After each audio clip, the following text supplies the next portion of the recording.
Hello, ladies and gentlemen. Welcome back once again to a brand new, well, not brand new, uh, a playthrough of a game I put on my channel way back in like 2008, 2009. It was like the second game I put on my channel because this is one of my favorite PlayStation 1 games. I think it's a really good, solid RPG, um, and I really like it a lot. And we're going to go with the classic wood grain background. Yeah.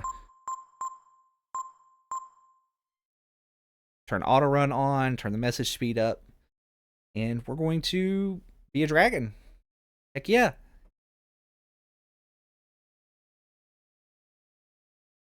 This is a game I've been working on a bunch of games, right? Like making notes and stuff.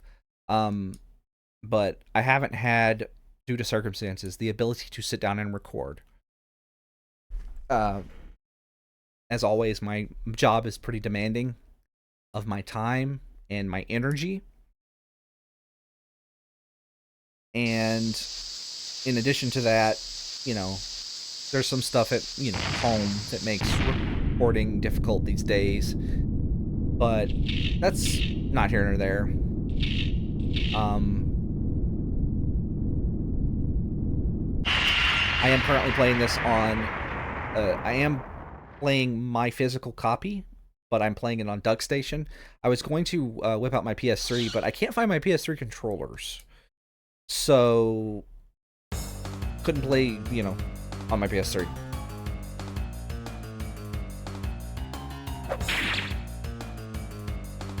So we're gonna be a dragon on the. We're gonna be a dragon on DuckStation. So if you see like any like weird like jumping with the sprites, that's actually apparently something that happens in the on actual hardware too. You just can't see it because of the blurriness of like being on a CRT. So first thing you want to grab is that melted blade. That's very important. We need 15 unique weapons, and that is number 1. But I wanted to like redo this because I wouldn't say I know what I'm doing, but I knew more of what I'm doing now than I did back then. Am I really a dragon? Yes, I am a dragon.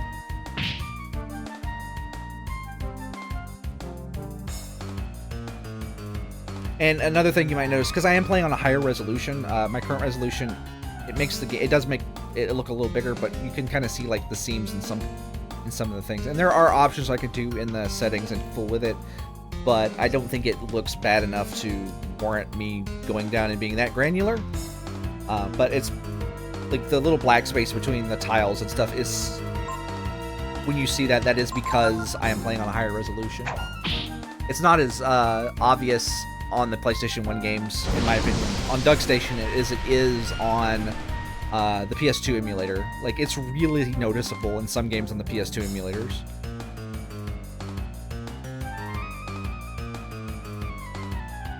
And you can go down these like side paths and find other miners to kill, but I don't want to do that. They get to live. I do want to talk to this man who pees his pants, because that's funny.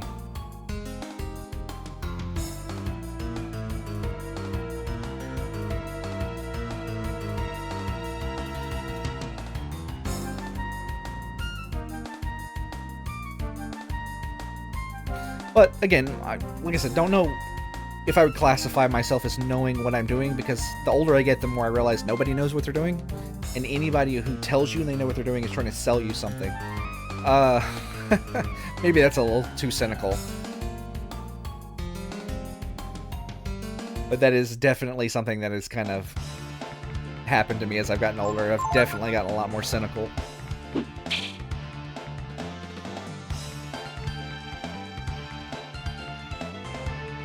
That's why I like playing old games like this, because they're comfy and they're cozy. And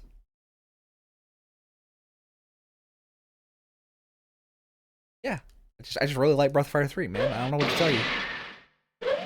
we're gonna play it. I got a nice little itinerary over there, a task list. Like I said, I even though I haven't been recording, I actually have been working on stuff to record. I've got tasks lists that are 50 to 75% done for 3 or 4 games, and other games. It's just, again, sitting down to record has been difficult. One of the things that happened to me is I hurt my neck at work, and what that means is like sitting in my chair and sitting in a chair is can be difficult. Like it hurts my neck. Like, the fix for that is, of course, for me to get a different chair. I do need to get like a better chair is what I need to do.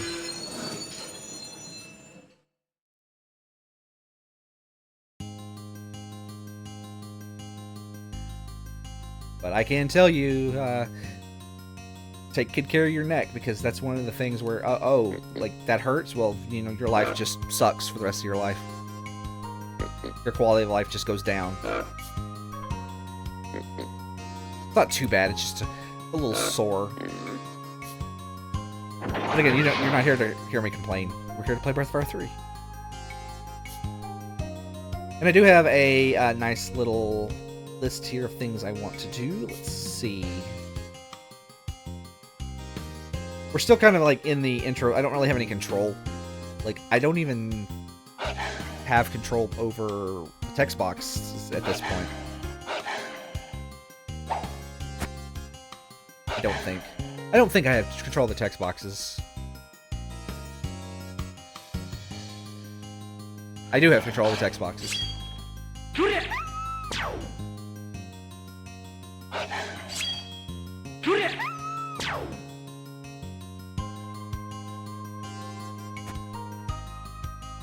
One of my favorite, like, kind of jokes, and I think this is on purpose, and they did it, like, as kind of a funny haha thing, is in Breath of Fire 3, Ray is a speedy thief character. He fights with lightning magic. You play Breath of Fire 4, you have the Warren that joins your party. The Warren are the cat people. There is no RPG series that I can think of that has more petting zoo people than Breath of Fire 4 as a series. But the cat people are called Warren, and in Breath of Fire 4, the Warren that joins your party, his name is Cray, and he's big and slow. He's the slowest party member, and he and he fights with earth. He uses earth magic, so I don't know. I always think that's kind of really funny. The things that I find funny are not funny, but we do our best with what God has given us, right? And He has given me a shit sense of humor.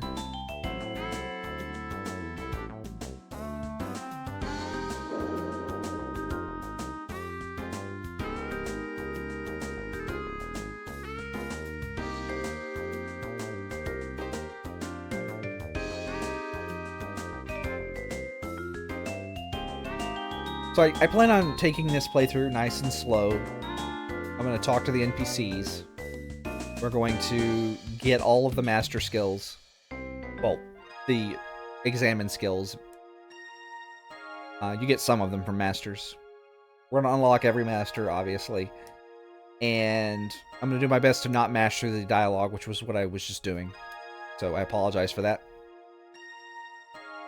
I haven't played Breath of Fire 3 all the way through since probably 2010 or 12, somewhere in that area. The last time I played the game to completion was before I started my current job, which I've had since 2012.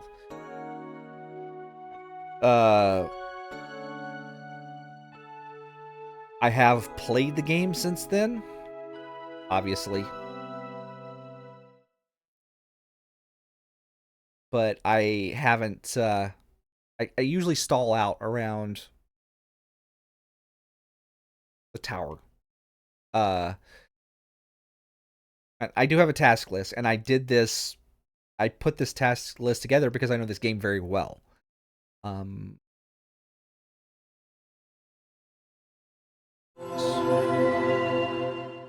it's not like 100% play tested, so I might have to make some changes on the fly, especially when I get like into the adult area. But again, I know the game super well. There's nothing in this game that's going to give me a hard time. This game's not difficult. Like, it's pretty easy. I would say Breath of Fire 2 is actually harder than this game. By quite a large margin.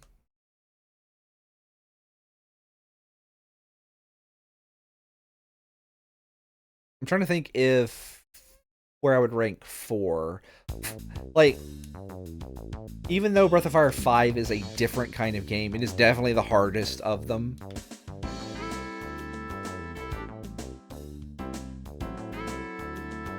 Probably 2. I don't know. None of them are very hard, like, once you figure out what the game is, like, asking you to do.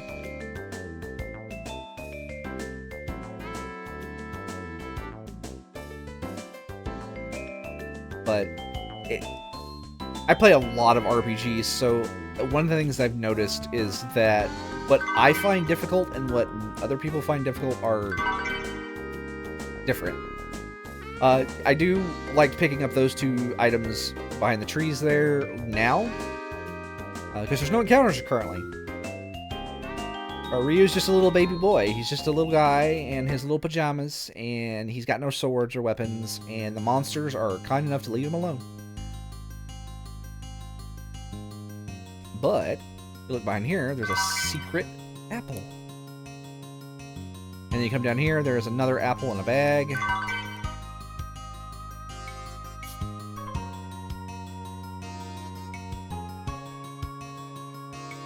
And I have a list of things that I want to do, and I'll do most of them off screen, I think, because it can take a minute.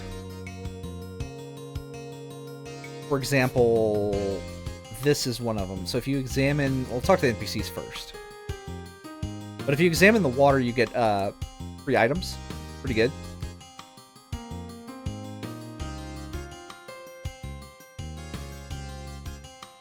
Well, my guy, I turned 40 this year, and I can tell you that the only reason I don't live alone in the woods is because you cannot get good internet in the woods. I checked. But I do actually want to pick up like 50 to 99 of these croc tiers. But this is one of the things that I will do off screen.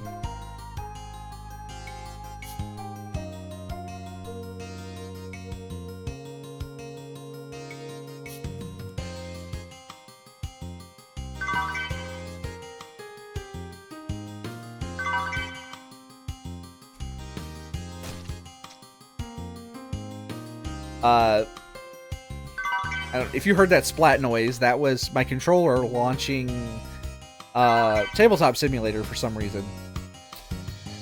So, but we'll come back later and get that. So we're just going to pop off there. I wanted to pick up some of them, so I have them. But I do want to pick up more later. But to actually start playing the game, we need to... First of all, I do want to take a moment to say that this is one of my favorite, like, world maps of all times. Just... I love the way it looks. This right here it's a really good, like, charming, like, abstraction. And you get the little sprites. Little 8-directional, like, Ryu sprite. It's great. Love it. Little world map Ryu in his little world map Ryu pajamas.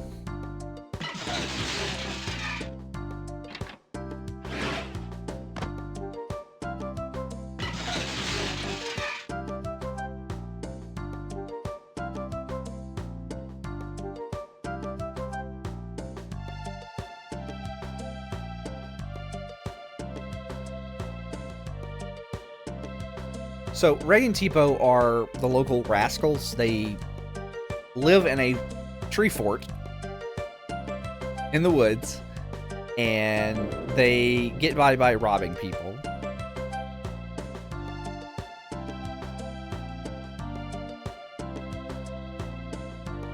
And I guess the people in town kind of sort of put up with them because they are kids. And even though they don't like being robbed, again, nobody has, like, chased them out at this point. Although I think they probably got pretty close here. One of the things I really like, and I wish they explored more in this game, was the, like, brotherly relationship between the three of them.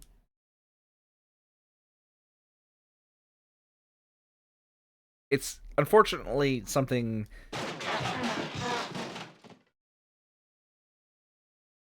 that you kind of lose out on with a silent protagonist.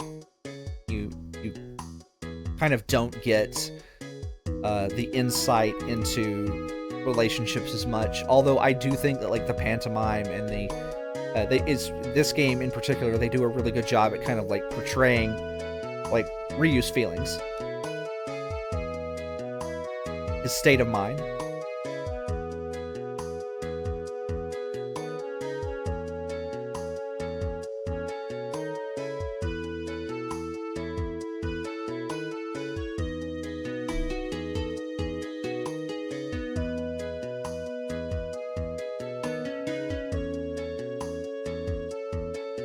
We're gonna go mug people, huh? We don't hurt anything. That's not... Tipo doesn't have a good grasp on what it means to hurt somebody.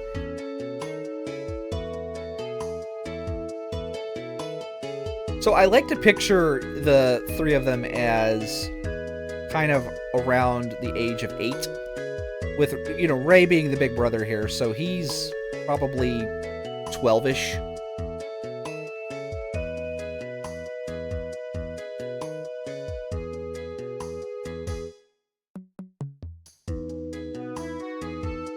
And it could be something along the lines of they're 12-ish here. Like, and the ages are not, like, ever defined. Like, they never tell you how old anybody is. But, you get... Tipo reads to me as, like, pretty young because, like, he can't tell right from wrong.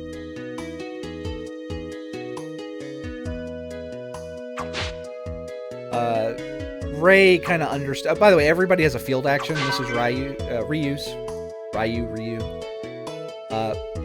Ray's is a little more subtle. He unlocks doors that are locked. There's like 4 of those in the entire game. Please guard the manor, yep. And then Tipo does this.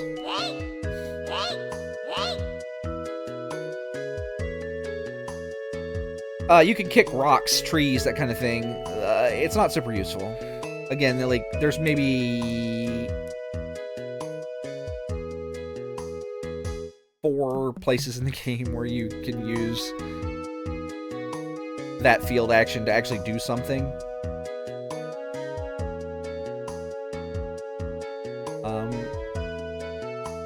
Same with Ryu's. Like, his field action's not, like, super, like, utilized either.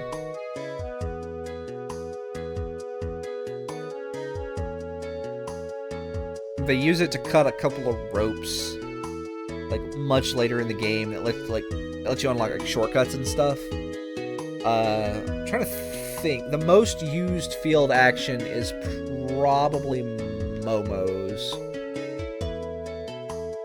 For actually, like, puzzle solving and stuff. And she shoots things with her cannon.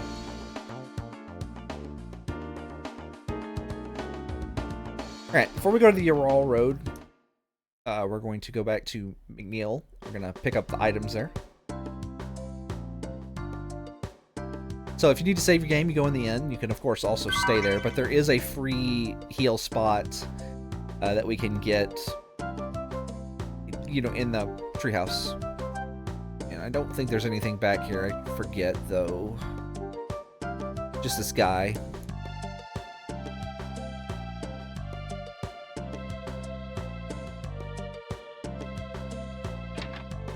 Yeah. So this isn't stealing, this is the hero tax. Although there is no like world-ending threat in this game.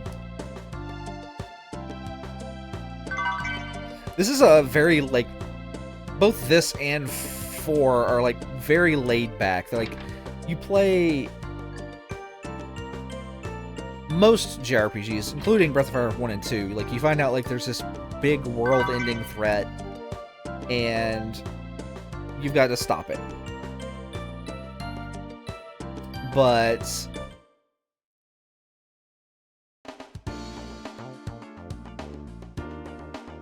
in Breath of Fire 3 and 4, the game is about the journey. Right? The whole series is, I would say, like more about the journey of like than it is like the destination. Alright, so I want, first off,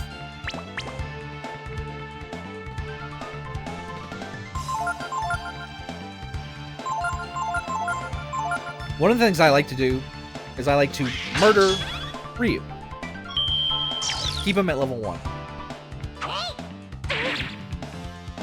At least until the end of the prologue section. The reason I like to do that is because this game has a system where you get masters, and the masters have they teach skills, stat modifications, that kind of stuff. And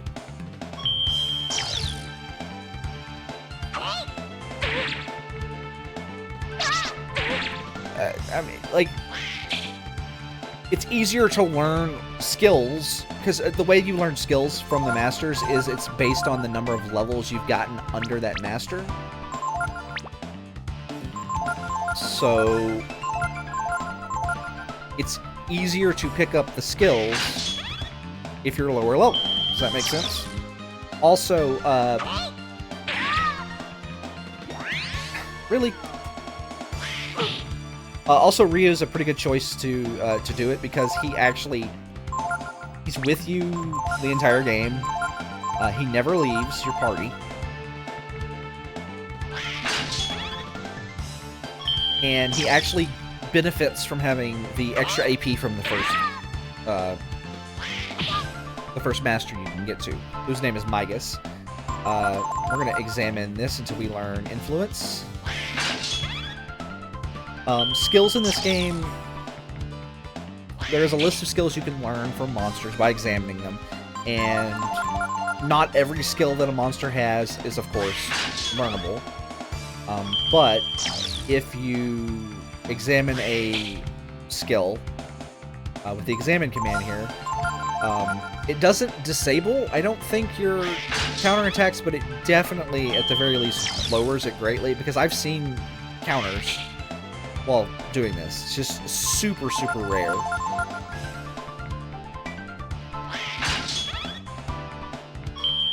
But there is a list of things that I want to do, and I am going to do my best to kind of do them off screen. But I do want to like poke into the forest here and show you the strategy here. So we're going to keep Ryu at level 1 until we get done with the first boss, and then we're going to put him on the master and then like level him up. That'll give us access to some very powerful spells early on. And this is not something that like I actually recommend you do if on your first playthrough.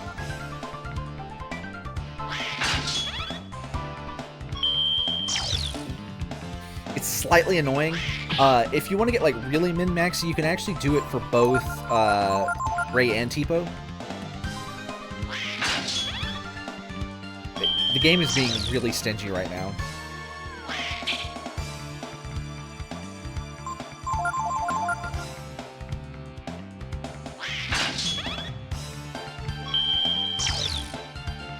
Alright, I'm gonna keep having Tipo learn trying for influence, and then I'm going to start pilfering. Because one of the things I want to get is I want to get 2 waste cloths from the goblins. They're not rare steals, but they are slightly uncommon. But I want to get 2 of them. They're chest armor. I'm going to learn influence.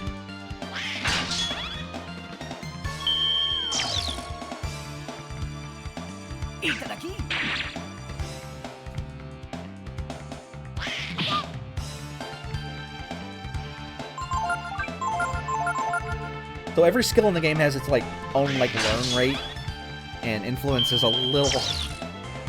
It usually doesn't take this many tries to learn, but looks like I'm gonna get 1 more try.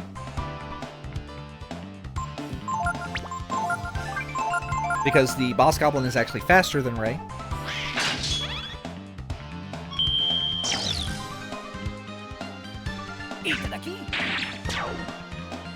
Okay, didn't get that.